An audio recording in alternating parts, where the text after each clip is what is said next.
Hank Philippi Ryan. It is 11:30 a.m. on Thursday, and since it is a day that begins with T, Tuesday and Thursday, this is First Chapter Fun. This is another wonderful episode of First Chapter Fun. I am here on Instagram Live and here on Facebook, and I think it is working. Knock on every piece of wood available. I see you waving at Sid Reviews and Deborah, the woman who walks, and Book Dragon. Thank you so much for everything, Book Dragon. We're getting lots of new people in today, and this is great. Thank you all for joining today. Again, I'm Hank Philippi Ryan, just sort of waiting for people to arrive here on Facebook and here on Instagram, where we are going to be reading the first chapter of a truly wonderful new book.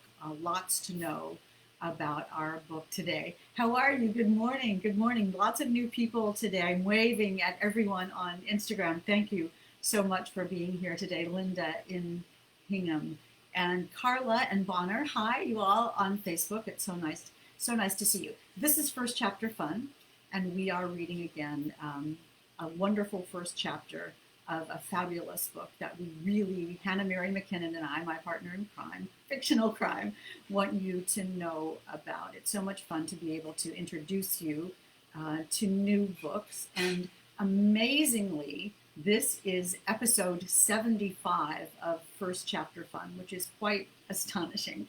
It is sort of, hi Damyanti, joining us from Singapore, where it's pushing midnight, I think. So we thank you for waking up, staying up with us. Maybe it's wine time in Singapore, and I hope you had a reasonably okay day. I know you're doing all the good work in Singapore. We'll talk about that for a minute. And here is Hannah Mary McKinnon joining us from Canada. So we are truly international today, and that is exactly how we love it. I'm Hank Philippi Ryan, coming to you from sweltering Boston, here on Instagram and here on Facebook. Well, we are reading a first chapter of a wonderful book this morning, as always. This is episode 75, as I was saying, which I think might be the diamond anniversary of 75 diamonds, and maybe I should have worn my tiara. If I had a diamond tiara, which would not probably go that well with my linen shorts, but whatever. You think you bring your own diamonds, I guess that's, and we'll have a book that's a diamond. Hi, Sid Reviews. Hey, Mathur. Hi, Surrender Sawai. This is new people. I love this. One happy Yama. That's great. This is wonderful. I'm so pleased to see all of you here today. As you might guess, hi, Damyanti, also on Facebook, doing double duty. That's great. Thank you for being here on Facebook. So this is the book we are reading from today, You Beneath Your Skin, by Damyanti Biswas. You can show you here on Instagram and here on Facebook. Nope, wrong. Yes, and here on Facebook, to let you see that gorgeous cover with the woman's face obscured underneath it. This is a dark, wonderful, important thriller, and we're so glad to be reading from it today. Hi, Glennie. Welcome. So we are reading today with the kind permission of Simon & Schuster and the author, Damyanti Biswas. And she is, I said, coming from Singapore, where she is living and working. Damyanti is amazing. For the past couple of days, she's been volunteering with migrant workers trapped in Singapore because of COVID. So that is truly wonderful, important work. And we are so grateful that you could take some time, Damyanti, to be here today and share this with us and open some doors for us with your work, with your writing, and what you do in real life. So stay safe, Damyanti, and stay safe, all of you. That is so important. And it's such a scary time. And that's why we're here. And that's why Hannah Mary McKinnon started First Chapter Fun. So we could have a little safe haven. And it's always safe inside a book, don't you think? That's what really matters. And that's why we're here today. So without further ado, I hope you're all well. I keep thinking Damyanti's in Singapore and I am in Boston, and Hannah Mary McKinnon is outside of Toronto. And I know so many of you, and Beth is saying she is in Kansas. Good morning, Beth.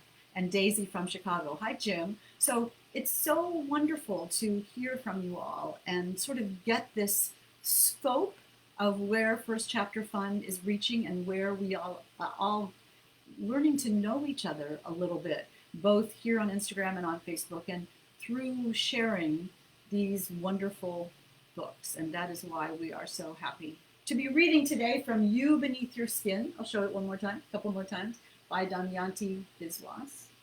And I will be reading from the first chapter in a minute. Damyanti Biswas, as we said, lives in Singapore and works with Delhi's underprivileged children as a part of Project Y, which is a charity that promotes education and social enhancement in underprivileged communities.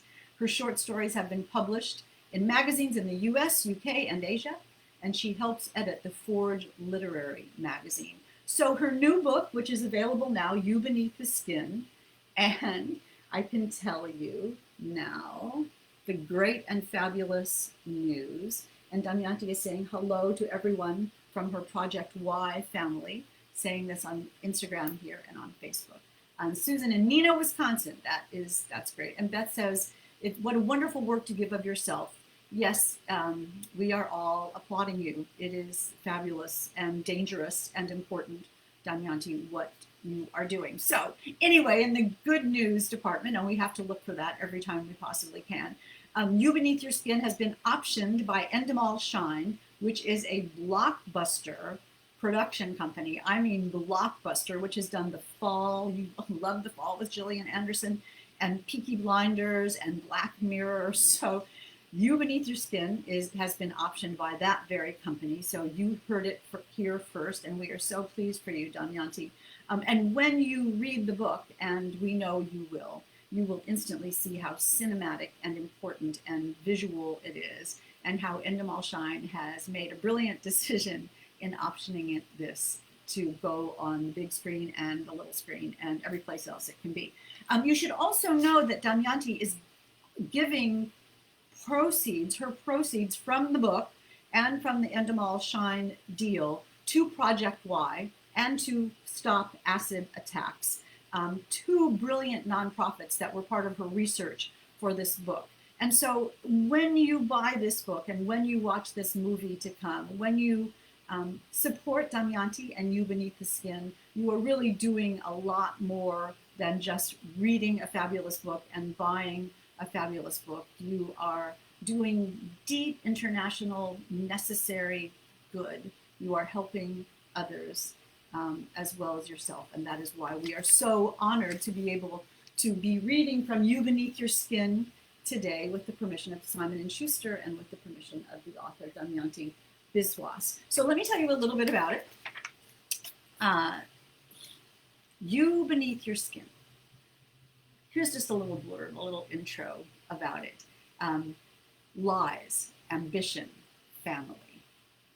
It's a dark, smog-choked New Delhi winter. Indian-American single mother Anjali Morgan juggles her job as a psychiatrist with caring for her autistic teenage son. She is in a long-standing affair with the ambitious police commissioner Jatin Bhatt, an irresistible attraction that could destroy both their lives. Jatin's home life is falling apart.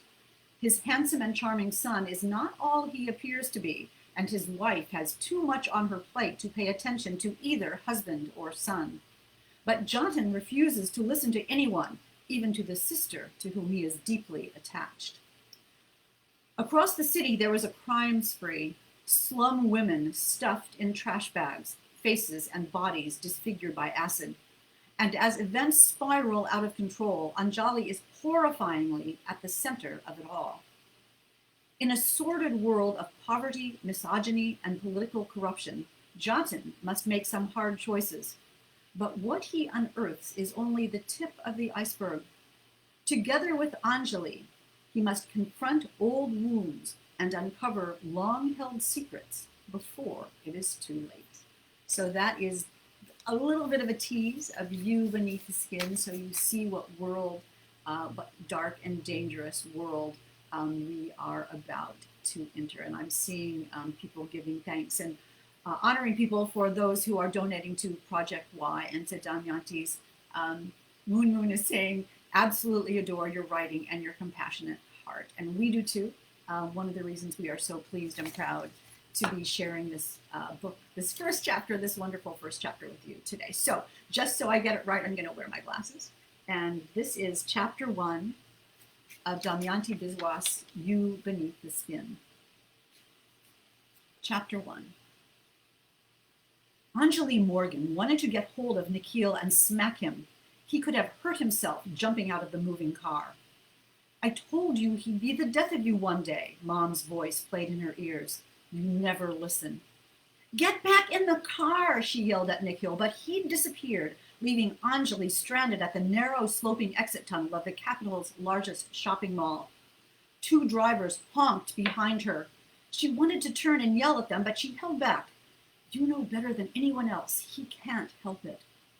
She needed to clear her head before she spoke to him again. He wouldn't go far. Deep breaths.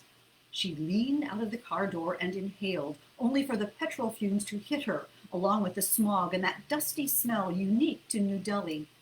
She forgot it most times, but now she choked on it and coughed. Anjali stepped out of her car, the yellow overhead lights blinding her for a moment. 5 cars now queued up behind hers. The driver in the first car had seen a teenager throw a tantrum in front of his harried mother. He slammed the horn and the rest followed suit. She followed Nikhil's gangly form down the slope, cantering away. Madamji, a short Nepali guard in a beige uniform, hurried up the slope toward her, his whistle shrieking. Yahan parking allowed. Nahi hai? Nahi hai. I'm sorry.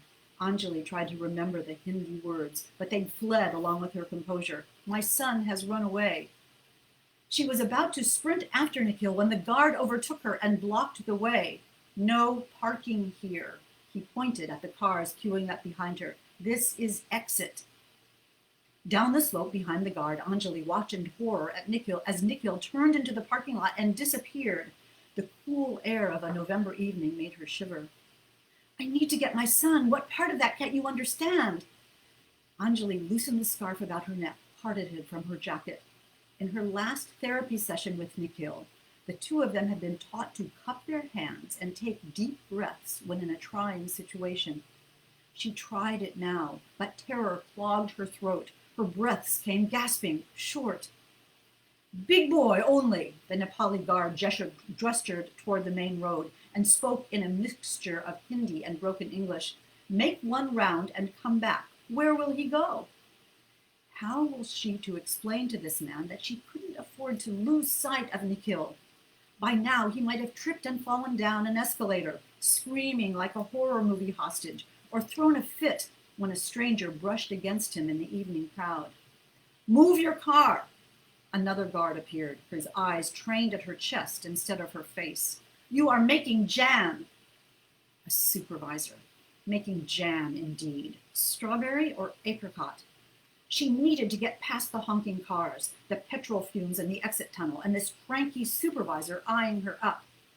Get into car, madam, the supervisor continued. Gauri Min sobbed, he muttered under his breath in Hindi. The sight of a light-skinned, blonde-haired woman, taller and broader than him, had clearly pissed this man off. 12 years in Delhi, and it still got to her. The guard didn't know she understood his comment, what does she think of herself, and the way he chewed on the words Gauri Memsa behind his mustache, white madam. She wanted to punch his face, show him what a big white madam might do, but that wouldn't get her any closer to Nikhil. Quite the opposite. 2 more guards jogged toward her from the parking lot. I will find her, Madamji, the Nepali guard spoke up in order to be heard over a renewed spate of honks. You go and come back. I saw him. In black t-shirt and jeans, hey na? Yes, but please don't touch him. He gets upset. Anjali scrambled through her bag. Here's my card. Call me, please, when you find him. She dropped it. Sorry. She snatched it up again. Oh, his eyes are blue. The cars blasted their horns, and the supervisor edged toward her. Anjali stepped back, her hands shaking. Would she lose Nikhil this evening after his 14th birthday? She slid back into her car and drove off. Speed dialing Maya, her landlady and best friend, she crashed her gears. Maya might not have found a taxi near the mall entrance yet. She could help look for Nikhil. Anjali tried to steady her fingers on the steering wheel. Stuck amongst other cars in the afternoon traffic, with bikes edging past her and picking their way to the front of the congestion, it would take at least another 10 minutes to turn back into the mall's parking lot. She prayed for Maya to find Nikhil before he got into trouble. Should have checked the child lock on his door, Mom's voice piped up inside her head. But how was she to know Nikhil would run? No point in worrying about that now. She needed to breathe through this. Anjali had grown up with Mom's voice, and even though she had moved thousands of miles away, Mom still lived within her. Anjali counted her breaths, which took her back to Lamaze classes, days with Nate Morgan sitting behind and breathing right along, days when Nikhil was a part of her and couldn't kick other than from inside her belly. She could no longer shelter her son within her body or absorb his punches and tantrums. Even as a baby, he'd refused to nurse. Later, he lay alone, keeping his gaze on the red toy airplane buzzing in circles over his crib, unhappy when Anjali picked him up for a nappy change. Anjali watched a woman stirring a pot on the pavement not 5 feet away from the traffic, her baby's feet hovering over the fire. Be careful, Anjali wanted to tell the mother. Please be careful. Despite the cold, toddlers ran barefoot in torn sweaters. Wrapped in wide, shaggy blankets, elderly men sat smoking beside flimsy homes fashioned out of tarpaulin and cardboard. Pedestrians sidestepped makeshift beds and hurried past migrant children who came to the capital in search of a better life. Outsiders like her, only far less fortunate. Sweat beaded her upper lip.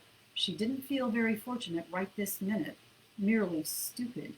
Why hadn't she taken that guard's mobile number?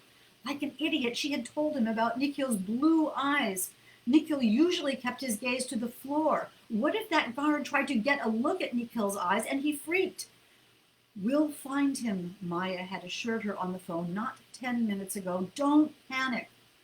Maya was more family than friend and good with Nikhil, so she was a good bet to locate him. Anjali tried to reach Maya again and listened to the unanswered phone. Instead of a ring, Maya had downloaded a caller tune, a peppy Punjabi number. Catching sight of her face in the rearview mirror, Anjali flinched. Faded makeup, wrinkles under her eyes, greasy hair. Mom would have cackled had she'd seen Anjali like this. Stay with the face God gave you. Vanity is a sin. Nikhil had aged her by 20 years. Long work sessions at her clinic, taking him for group therapy sessions with Dr. Bala, and now this shopping trip from hell. She thumped her hand on the horn, emitting a series of sharp honks to hurry along the cars at the green light. What if this was her punishment for letting him skip lunch today following a tantrum? Dr. Bala said she must remain consistent, not give in when he went into a meltdown during his daily routine. Nikhil was bound to be hungry by now after a chocolate shake and not much else for lunch this afternoon. No, Anjali, focus. Find him first. She sighed and dialed her friend again. Maya finally picked up as Anjali turned into the mall parking area. Can't find him, Angie. I've looked everywhere. He's not at the toy store. Should I call by? Anjali sprinted up the escalator 2 steps at a time, sweating despite the chill. If they didn't find Nikhil soon, she must get the mall security to make an announcement. He might have lost his way to the toy shop, a long walk, and 3 floors up from where they'd parked. Trying to look calm, she approached the handbag check, where the lady guard in a khaki sari delicately swirled the metal detector through her bag, as if stirring a curry.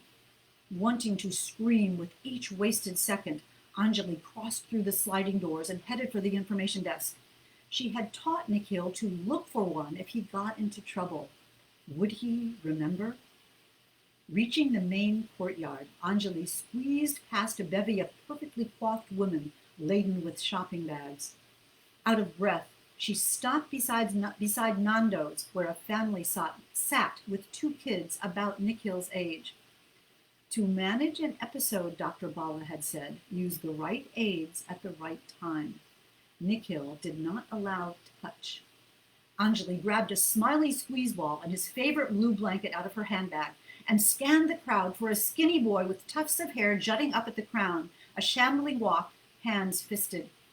She spotted him near a hair salon. She wanted to call out his name, but that would scare him into running or throwing a tantrum. He started when she touched his sleeve, but the face was a lot older, filled out, and a mustache. Not Nikhil, but a salon employee, a bright red tag on his black tee and jeans uniform. Anjali blurted out a stream of hurried apologies and sprinted on. Nikhil wanted to get to Hamley's and buy that airplane. He already owned one in black, but he wanted the red one, he'd said, and the blue. Anjali should have said yes instead of handing him a squeeze ball and showing him his schedule for today. It specified that he could stay in the mall from 6:30 to 8:30 p.m., pick one slice of Black Forest cake at the pastry shop to eat after dinner, and buy one airplane of his choice. Not two or three, just one. She called Maya. Did you see him? Not yet. I'm at Hamley's. I think you should go to the information desk. Maya paused. Bhai called to ask if I was on the way. I had to tell him. Great. Within minutes of each small crisis in her life, one of Delhi's top cops knew. Mr. Jatin worried Bhatt, Maya's doting older brother, would call any minute now. Please, not him, not now. She cut the call. Stopping to catch her breath, she closed her eyes. She needed to collect herself, not panic. A low whine floated up, but once she opened her eyes, there was only the buzz from the throng of shoppers around her. Oh, can you see that? I mean, no wonder Endemol Shine has optioned this as a movie. I mean, how scary is that?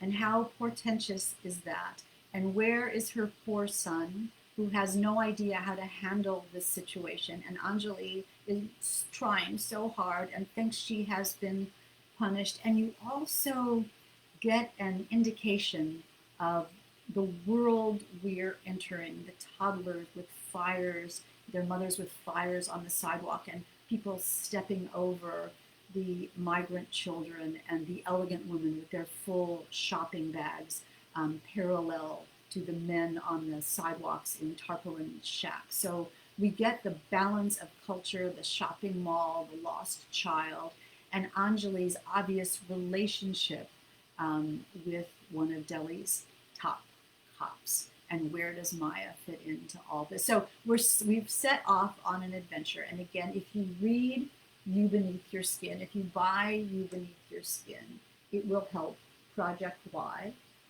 and the other organizations that Damyani Biswas, the author, is so generously helping and so generously taking care of in Singapore. So reading a wonderful book and also helping other people at the same time is just about as good as it can get in these really scary times. So again, that was You Beneath Your Skin by Damyanti Biswas, who is joining us from Singapore, where she lives, where it is now 6 minutes till midnight. And we are so thrilled and honored to have read the first chapter of this today. I know you loved the first chapter, and I know you will go on to read the rest of this wonderful book and then watch the movie or the TV series when it comes out. And forgive me for my butchering of the language. I tried my best, but it's beautiful. The book is just completely beautiful, and we thank you so much. So, first chapter fun, how do you love it? This was episode 75. And I can't tell you how many more, well, I will tell you how many wonderful more first chapters Hannah Mary McKinnon and I have set up for you to read and hear every Tuesday and Thursday right here live on Instagram and live on Facebook. We are so proud and happy and honored to be with all of you these Tuesdays and Thursdays and to explore wonderful new worlds in every first chapter and start you on another reading adventure. As we always say, what new books will you discover? And you can see that this is a wonderful one. Yes, Susan is saying a must read, and what a great way to give back. Yes, indeed, from all of us. And Sharon is saying, super excited for the TV show. Somebody, Spare Timer, is saying this was absolutely amazing. This is wonderful, and what a joy to read. Thank you, Damyanti. Stay safe. Please take care of everyone that you can, all of us. I mean, Damyanti is such an inspiration to all of us. We can be so self-focused at times like these, and I try to remember how lucky I am every day, where I am and with what I have, and try to do my best to make sure that others are equally, or as much as I possibly can, honored and respected and helped. So I hope that you will all listen to Damyanti's inspiration and take a moment or time today and every day to spread a little Damyanti Biswas love and care. The next book, episode 76, if you can believe it, on Tuesday of First Chapter Fun, is the marvelous Karen Hamilton's The Last Wife. The Last Wife. And you have to wonder, does that mean the last wife or the last wife? And you will have to know. We'll have to wait till Monday at least to begin Tuesday, a day that begins with T, Tuesday. We'll have to wait for Tuesday to figure out what this title really means by the fabulous Karen Hamilton. It says, two women and one dying wish. So, right, what could go wrong? That is The Last Wife by Karen Hamilton. It is so problematic showing you these on Facebook, a little bit easier on Instagram. There you have it. It's all about the lighting. Just like life, it is all about the lighting. So thank you all for being here today. You're marvelous, marvelous, marvelous. And we will see you all Tuesday for another first chapter. Until then, stay safe, stay kind, and we will see you next time. Love to you all.